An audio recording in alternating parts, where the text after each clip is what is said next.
extra to essential kasi yung ating expo last year ay nag-prove talaga na yung ESG or environment, social, and governance, the reporting part of that is not only something na dagdag, talagang essential na siya.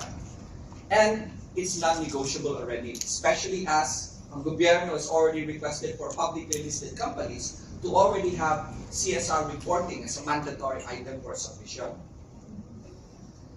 Yung 2024 conference and expo natin takes us forward sa tema natin and builds up sa lahat ng ating mga learnings from last year's event. Ang CSR po at saka ESG ay talaga reality sa mundong ito ngayon.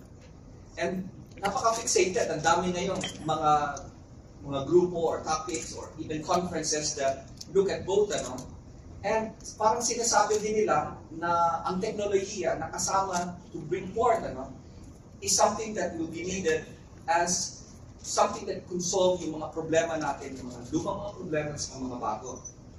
Totoo, ang teknolohiya ay nagbibigay ng maraming promise, pero marami din potential na tinatawag natin ng mga perils or pitfalls. And one of the foremost being that may posibleng magkaroon din ng exclusion dun sa benefits ng technology.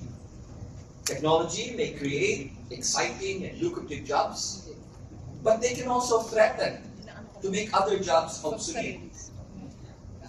And many of these are the lower end of the skill spectrum at saka kung sino man ang nangangailangan mismo ng mga trabaho. Pag-introduce din ng mga bagong teknolohiya can have knock-on effects sa tinatawag natin kalusugan, food security, lalo na dun sa mga marginalized. And in a country that struggles to protect its most vulnerable, ay talagang malaking problema ito para sa ating mga Pilipino. And not only that, technology can also have negative impacts on areas like creativity, intellectual property, digital privacy, and transparency. Kahit na sa inyong mga profesyon, di ba? ChatGPT na And technology has been found to help information and disinformation spread. It worsens the social discrimination and bias, enables illicit and unwelcome surveillance, and in effect creates new problems and worsening some of the very issues that they were meant to solve. The 2024 CSR Conference and Expo will argue that the judicious application of CSR and ESG principles can help mitigate the negative impacts of the technological innovations. And by doing so, these principles can help make technology truly inclusive and contribute to mga positive societal change and, syempre, national development. Pangalawa, we view that technology and innovation is offering opportunities for collaboration and leadership among the CSR practitioners at saka iba-ibang mga grupo pa, kasama ng mga non-profits, technology firms, marami pang iba. So therefore, technology can and should be seen as a point of convergence for the various sectors. And we further argue that itong mga corporates, kagaya ng sa amin dito, League of Corporate Foundations, and the other CSR practitioners are poised to take it on in this regard. Now, this then is the focus of the 2024 CSR Conference and Expo, to show that in the future, which technology is so integrated in our daily lives that it may be inseparable from them, it can be made truly inclusive and beneficial to all, even to the most vulnerable, if the principles of CSR and ESG are brought to bear. So, to this end, this year's Conference and Expo will showcase yung mga cross-sectoral expertise in technology, innovation, AI, and of course, CSR and ESG, as well as yung mga iba-ibang mga grupo that are on the boundaries of it and that are significantly impacted by these new technologies. Ehemplo nito, data science, job security, and inclusion, lalo na of those with disabilities, challenges, and access.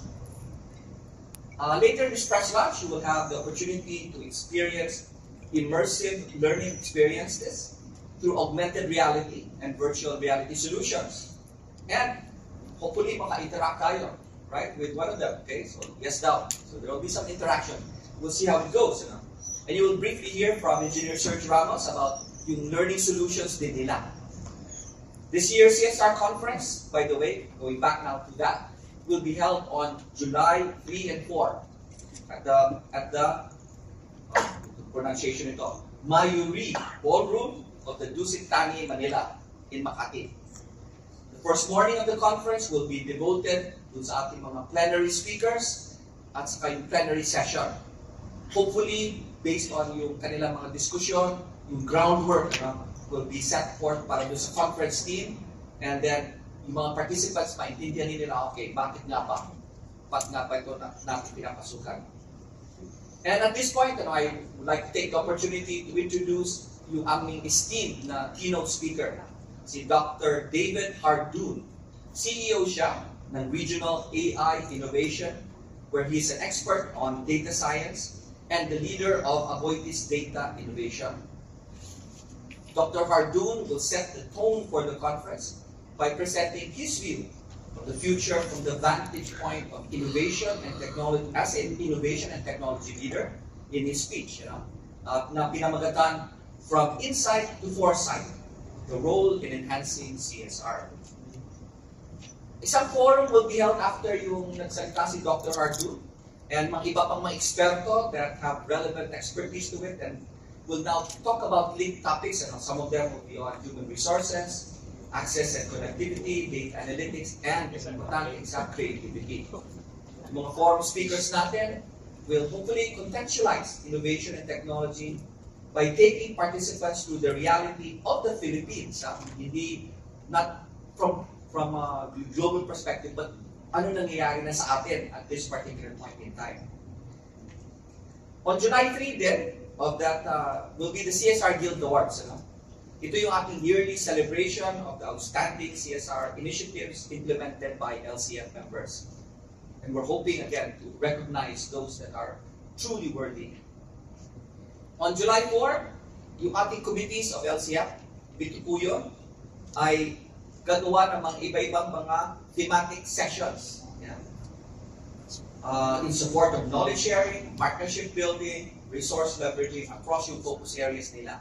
Yung focus areas natin in the LCF are arts and culture, disaster resilience, education, environment, enterprise development, financial inclusion, and health. So yun yung ating 7 committees, and they're the ones that lead the organization on these special areas. On the screen, lalabas dyan yung mga high-level summaries ng mga thematic sessions, yung mga speaker na aming invite for each of them, and sino man mag-moderate. On the 4th and the 5th, we'll be at the Glorieta Activity Center, where around 40 exhibitors will be showcasing mga CSR initiatives nila. And especially since ngayon, syempre, may konti tayong twist in terms of innovation and tech support. So those will be open to the public so they can see what are the corporates and corporate foundations doing in this space and how does it apply to sa mga tinutulungan natin mga beneficiaries.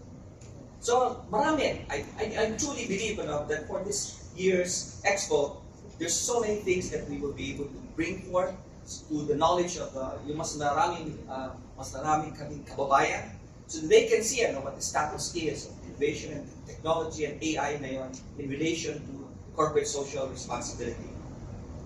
I'd like to thank the steering committee for assisting us in all of this, and kayo po, all of the media that are here. We really hope that you will pick up a few things for us today here, are able to spread the word, and if you have any further questions, marami kami may eksperto around, the other members of the board will surely be able to all answer them. So again, maraming sa inyo lahat. Welcome and thank you for joining us today.